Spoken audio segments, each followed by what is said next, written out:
하나님 말씀 함께 보시겠습니다. 베드로후서 1장 1절부터 16절까지 말씀입니다.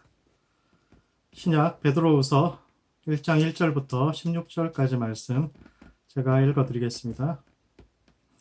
예수 그리스도의 종이며 사도인 시몬 베드로는 우리 하나님과 구주 예수 그리스도의 의를 힘입어 동일하게 보배로운 믿음을 우리와 함께 받은 자들에게 편지하노니 하나님과 우리 주 예수를 알므로 은혜와 평강이 너희에게 더욱 많을지어다. 그의 신기한 능력으로 생명과 경건에 속한 모든 것을 우리에게 주셨으니 이는 자기의 영광과 덕으로서 우리를 부르신 이를 알므로 말미암음이라. 이로써 그 보배롭고 지극히 큰 약속을 우리에게 주사 이 약속으로 말미암아 너희가 정욕 때문에 세상에서 썩어질 것을 피하여 신성한 성품에 참여하는 자가 되게 하려 하셨느니라. 그러므로 너희가 더욱 힘써 믿음의 덕을, 덕의 지식을, 지식의 절제를, 절제의 인내를, 인내의 경건을, 경건의 형제우애를, 형제우애의 사랑을 더하라. 이런 것이 너희에게 있어 흡족한즉 너희로 우리 주 예수 그리스도를 알게 게으르지 않고 열매 없는 자가 되지 않게 하려니와 이런 것이 없는 자는 맹인이라 멀리 보지 못하고 그의 옛 죄가 깨끗하게 된 것을 잊었느니라. 그러므로 형제들아 더욱 힘써 너희 부르심과 택하심을 굳게 하라. 너희가 이것을 행한즉 언제든지 실족하지 아니하리라. 이같이 하면 우리 주 곧 구주 예수 그리스도의 영원한 나라에 들어감을 넉넉히 너희에게 주시리라. 그러므로 너희가 이것을 알고 이미 있는 진리에 서 있으나 내가 항상 너희에게 생각나게 하려 하노라. 내가 이 장막에 있을 동안에 너희를 일깨워 생각나게 함이 옳은 줄로 여기노니 이는 우리 주 예수 그리스도께서 내게 지시한 것 같이 나도 나의 장막을 벗어날 것이 임박한 줄을 알미라. 내가 힘써 너희로 하여금 내가 떠난 후에라도 어느 때나 이런 것을 생각나게 하려 하노라. 우리 주 예수 그리스도의 능력과 강림하심이 너희에게 알게 한 것이 교묘히 만든 이야기를 따른 것이 아니요 우리는 그의 크신 위엄을 친히 본 자라. 아멘. 베드로후서는 베드로의 유언과 같은 편지입니다. 1장 14절에서 베드로는 육신의 장막을 벗을 때가 가까웠으며 내가 떠난 후에 너희로 생각나게 하기 위해 이 글을 쓴다고 말합니다. 즉, 이 편지는 베드로가 죽음을 앞두고 평생 걸어온 자신의 신앙의 길을 요약하고 또 제자들이 앞으로 나아가야 할 방향을 제시하고 있는데 이 말씀이 오늘을 살아가는 우리의 삶과 신앙에 던지는 의미가 무엇인지에 대해 함께 생각해 보는 시간을 갖도록 하겠습니다. 첫 번째, 하나님의 성품에 참여하는 성도가 되어야 합니다. 1장 16절에서 베드로는 자신이 전한 것은 교묘히 만든 이야기를 따른 것이 아니요 우리는 그의 크신 위엄을 친히 본 자라고 이야기하는데 이는 첫 번째, 복음은 시대 정신에 반응해야 합니다. 본문에서 교묘히 만든 이야기라는 것은 신화를 뜻합니다. 헬라어 미토스는 신화, 신들의 이야기라는 뜻인데 표면적으로는 신들의 이야기라는 뜻이지만 사실은 시대에 뒤떨어진 이야기라는 뜻을 내포하고 있습니다. 신화는 미신, 즉 미개한 시절에 사람들이 믿던 이야기요 인류가 발전하고 성장하면서 잊어버려야 할, 지나가야 할 옛 이야기라는 뜻입니다. 과학이 발전한 오늘날에만 그런 생각을 하는 것이 아니라 2500년 전 그리스 로마 시대에 이미 사람들은 신들의 시대가 끝나고 인간들의 시대가 열렸음을 이야기해 왔습니다. 그들은 자신들의 시대를 인간들의 시대, 즉 휴머니즘의 시대라고 불렀습니다. 우리는 흔히 휴머니즘을 인간에 대한 사랑, 약자에 대한 동정심 정도로 이해하지만 사실은 신들의 시대가 끝났고 인간들의 시대가 열렸다라는 것을 선포하는, 표현하는 말이 휴머니즘입니다. 그들이 볼 때 신들의 시대는 끝없는 다툼과 분쟁의 시대였습니다. 이 지역과 저 지역의 이 땅과 저 땅의 신이 다르기 때문에 사람들은 자신들의 일도 아닌데도 불구하고 자신들이 섬기는 신들을 위해서 이 땅에서 사람들끼리 끊임없이 대립하고 다투던 시대요. 세계는 일관성 없이 각자 도생하던 그런 시절인데 휴머니즘은 이제 신들을 배제하고 인간을 기준으로 삼음으로써 오히려 분쟁의 시대를 끝내고 인간 간의 서로 간의 다름을 넘어서서 함께 성장할 수 있는 토대를 구축하자는 운동입니다.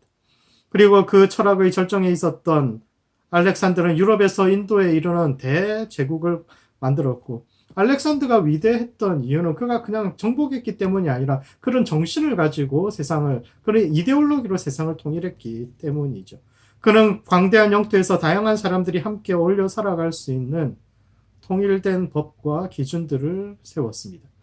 그 시대 사람들은 이제 신들도 하지 못했던 위대한 일을 서로의 다름을 넘어서서 함께 나아갈 수 있는 그런 시대를 열었기 때문에 이제 신들의 시대는 끝났고 인간들의 시대가 열렸다고 주장한 것입니다. 베드로는 그러한 인본주의의 중심인 로마에서 그리스에서 시작되었지만 그것이 꽃피운 것이 로마인데, 그 로마에서 복음을 전하면서 베드로는 이성과 합리의 시대에 신앙은 어떤 의미여야 하는지를 깊이 고민했는데, 그가 발견했던 답은 신본주의와 인본주의는 대립되는 것이 아니라 오히려 인본주의를 가장 잘 실현할 수 있는 토대를 성경이 제공하고 있다라는 것입니다. 1장 3절에서 베드로는 하나님께서 그의 신기한 능력으로 모든 것을 우리에게 주셨다라고 말하는데, 여기서 신기한 능력이란 신적인 능력, 즉 하나님의 능력이 모든 사람에게 부어졌다고 이야기합니다. 예로부터 신적 능력을 부여받았다고 주장하는 이들이 있었지요. 신적인 능력, 인간에게 부어진 신적인 능력을 일컫는 말이 카리스마입니다. 우리 중에도 카리스마 있는 사람들이 있다고 이야기하죠. 역사 속에는 카리스마를 가진 이들이 종종 나타나서 이 땅을 다스려 왔습니다. 고대 세계에서 왕이란 것은 뛰어난 인간이 아니라 우리는 사람 중에 뛰어난 왕의 씨앗이 따로 있냐 이렇게 이야기하지만, 고대 세계에서 왕은 인간이 아니라 신의 능력, 즉 카리스마를 부여받은 존재요. 그런 이들이 신의 대리인으로 이 땅을 다스려 왔습니다. 그리고 그것은 휴머니즘의 시대에도 마찬가지였습니다. 그들은 신들의 시대가 끝났고 인간의 시대가 열렸다고 주장하지만, 여전히 그 시대를 이끌어가는 사람들은 과거의 신화와 권위에 기대어 자신들의 특권을 주장하고, 또 그들이 말하는 인간의 시대라는 것은 자유인, 그 중에서도 재산이 어느 정도 있는 성인 남성들과 승리한 부족에 속한 이들의 시대이지, 여자들과 노인들, 아이들과 노예 같은 약자들은 인간의 범주에도 들지 못합니다. 그 시대, 그 휴머니즘의 시대에는 패배자는 더 이상 사람이 아니라 인간 이하의 존재가 되고 말이죠.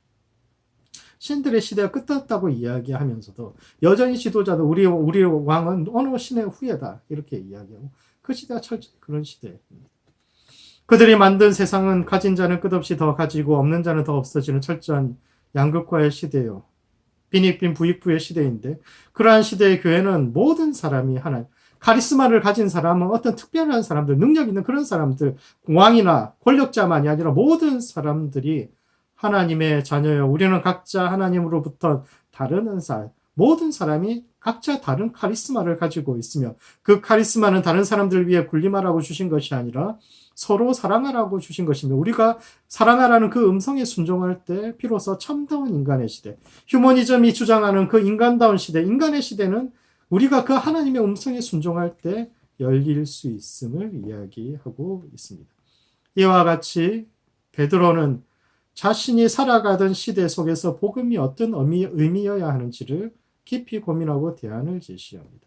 유대인으로서 자신이 전통적으로 배워왔던 설명할 수 있는 그런 방식이 아니라 자신이 전해야 할 사람들, 휴머니즘적인 생각을 가진 그 사람들에게 복음은 어떤 의미여야 하는지를 깊이 생각하고 또 대안을 제시했는데, 오늘 우리가 전하는 복음은 이 시대의 정신에 어떤 답을 하고 있는지 고민해 보아야 합니다. 혹 우리가 믿고 있는 신앙 고백들은 이제는 낡아버려서 더 이상 맞지 않는 과거의 정신을 되풀이하고 있는 것만은 아닙니까? 성경은 바른 질문을 던지는 자에게만 답을 제시하는데, 오늘 이 시대의 그리스도인들이 던져야 할 올바른 질문은 어떤 것인지, 그리고 그 질문에 대해 성경은 어떤 답을 제시하는지를 깊이 생각해 보아야 합니다. 두 번째, 우리에게 하나님의 능력이 주어진 이유는 그분의 성품을 담기 위해서입니다. 3절과 4절에 따르면 하나님의 능력이 사람들에게 부어진 이유는 그의 영광과 덕에 이르게 하기 위함이며, 이는 사람들의 존재적 변화가 있을 때만 참다운 이상세계가 건설될 수 있다는 뜻입니다. 휴머니스트들은 인간의 지혜와 능력으로 이 땅에 평화를 가져오고 또 이상적인 파라다이스를 세우는 것이 가능하다고 주장했지만 베드로는 이상적인 세계라는 것은 좋은 시스템이나 구조를 만든다고 완성되는 것이 아니라 구성원 한 사람 한 사람이 깊은 내적인 변화와 영적 깨달음에 이를 수 있을 때 그때 비로소 완성될 수 있으며 그러한 변화를 신의 성품에 참여하는 것이라고 표현하고 있습니다. 베드로는 우리가 이르러야 할 하나님의 성품으로 영광과 덕을 제시하고 있는데 이는 영광도 우리가 도달할 수 있는 영적 지향점이라는 뜻입니다. 하나님의 속성 중에는 무소부재, 전지전능과 같이 우리가 흉내낼 수 없는 비공유적인 속성도 있지만 사랑, 정의, 선하심과 같이 우리가 흉내낼 수 있고 따라가야 할 공유적인 속성도 있는데 그런 점에서 영광과 덕은 우리가 노력하면 도달할 수 있는 하나님의 공유적 속성임을 이야기하고 있습니다. 그렇다면 우리가 하나님의 성품에 참여하여 도달해야 할 하나님의 영광이 어떤 것인지에 대해 고민해 보아야 하는데 저는 이것이 긍휼의 마음을 갖는 것이라고 생각합니다. 영광은 헬라어로는 독사라고 하고 히브리어로는 카보드라고 하는데 카보드의 기본적인 뜻은 무겁다라는 뜻입니다. 따라서 하나님의 영광에 도달한다는 것은 하나님의 무거움에 도달하는 것인데 그렇다면 어떻게 무거운 사람, 무겁다는 것이 일반적으로 가치 있다 이런 의미인데 어떻게 하나님께 무거운 사람, 하나님께 가치 있는 사람이 될 수 있을까요? 무거운 사람이 되는 방식은 삶의 무게를 더하는 것, 즉 타인의 짐을 져주는 것으로 가능합니다. 사람은 일생 동안 각자 지고 가야 할 짐이 있고 그 짐은 결코 가볍지 않습니다. 살아보니 각자의 어깨에서 지워진 그 무게를 견디는 것이 결코 쉽지 않지요. 그러나 그 속에서도 타인의 짐을 돌아보고 잠시라도 함께 져주는 사람들이 있습니다. 자기 짐도 가볍지 않지만 지쳐 쓰러지는 타인을 위해서 잠시나마 자신의 어깨를 내어주고 타인의 아픔 앞에 진심으로 울어주는 사람들이 있는데 그런 사람이 무거운 사람이요. 또 하나님의 영광에 이른 사람들입니다. 그러므로 시대 속에서 복음이 어떤 의미여야 하는지를 깊이 고민해야 합니다.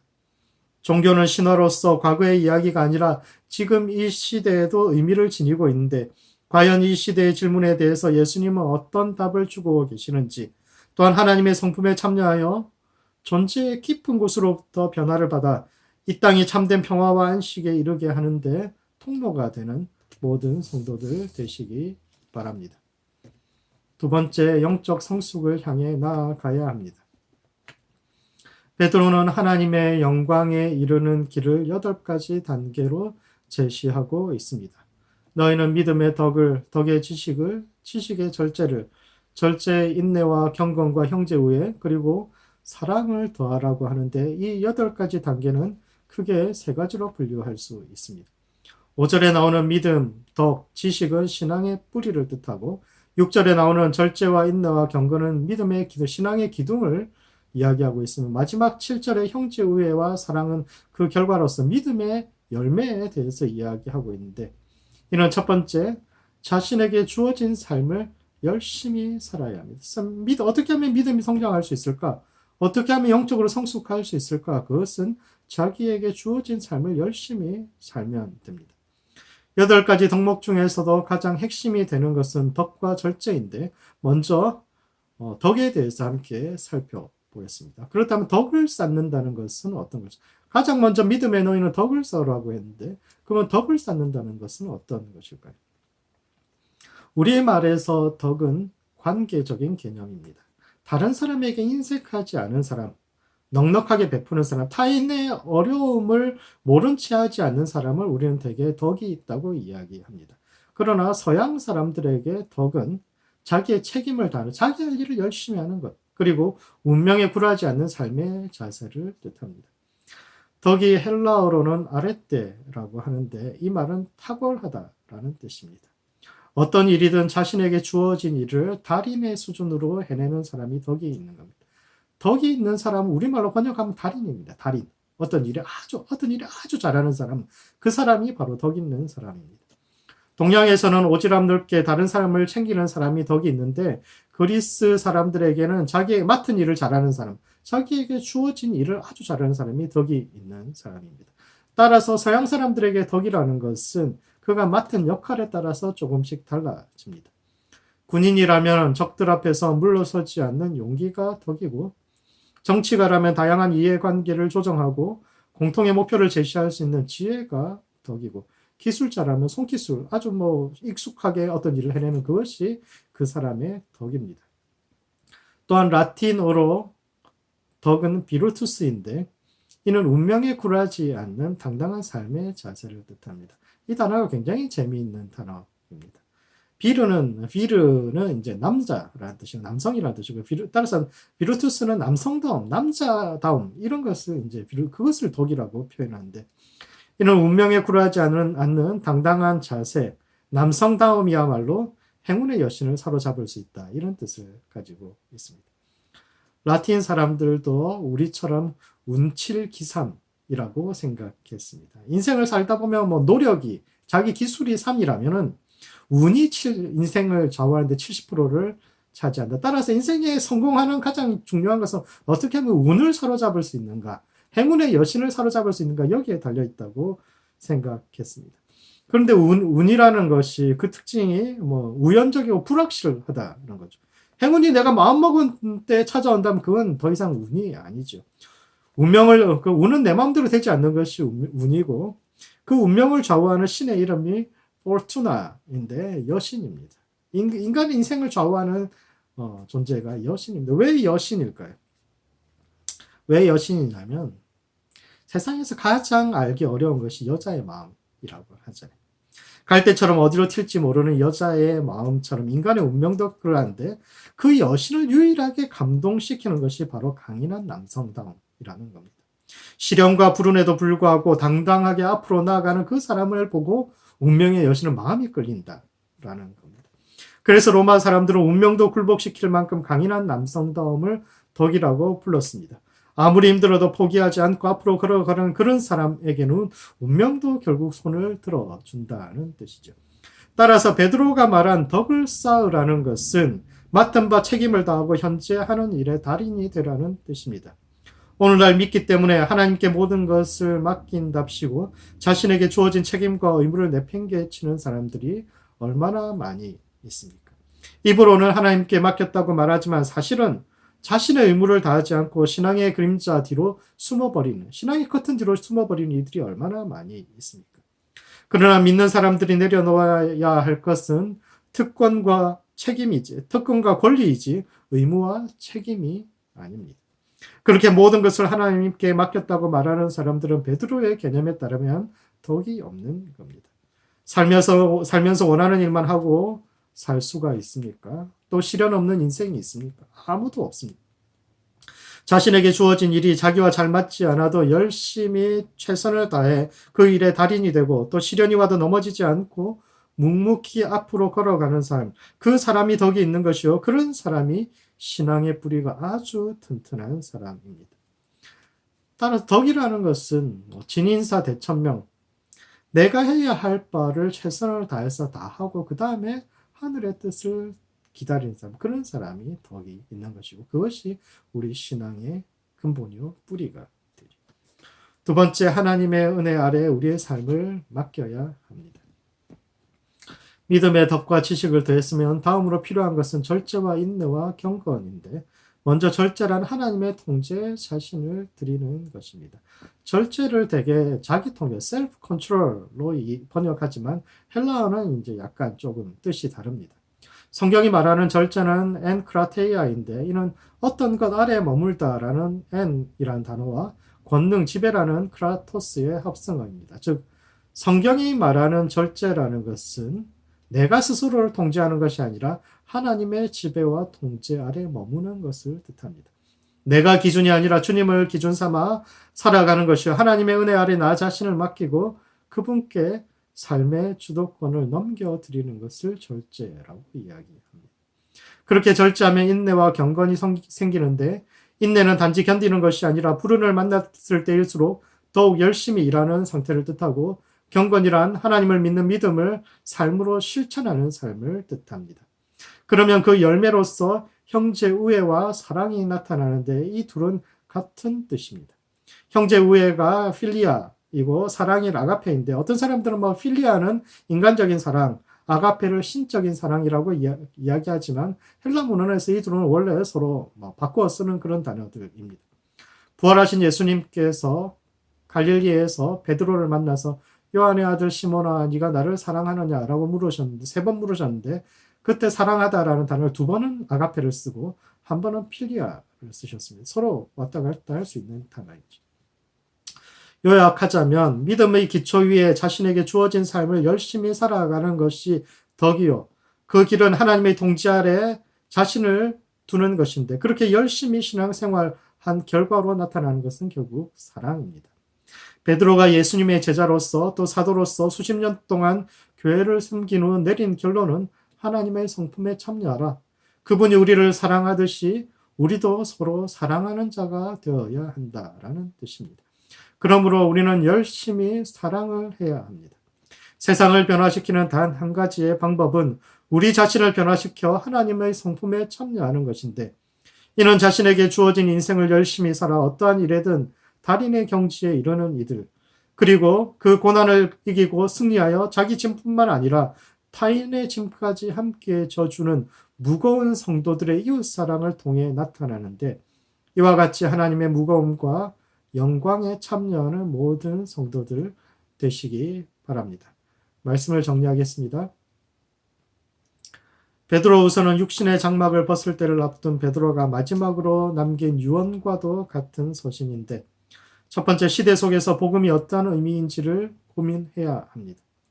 베드로는 종교는 지나간 시대의 신화에 불과하다고 주장하는 휴머니즘의 시대에 복음을 전했는데, 그는 신본주의와 인본주의는 대립하는 것이 아니라 오히려 복음이야말로 휴머니즘이 추구하는 가치를 실현하는 기반이 될 수 있음을 이야기했는데, 이와 같이 우리도 이 시대의 정신과 질문에 복음이 어떤 답을 내놓아야 하는지 고민하는 성도들 되시기 바랍니다.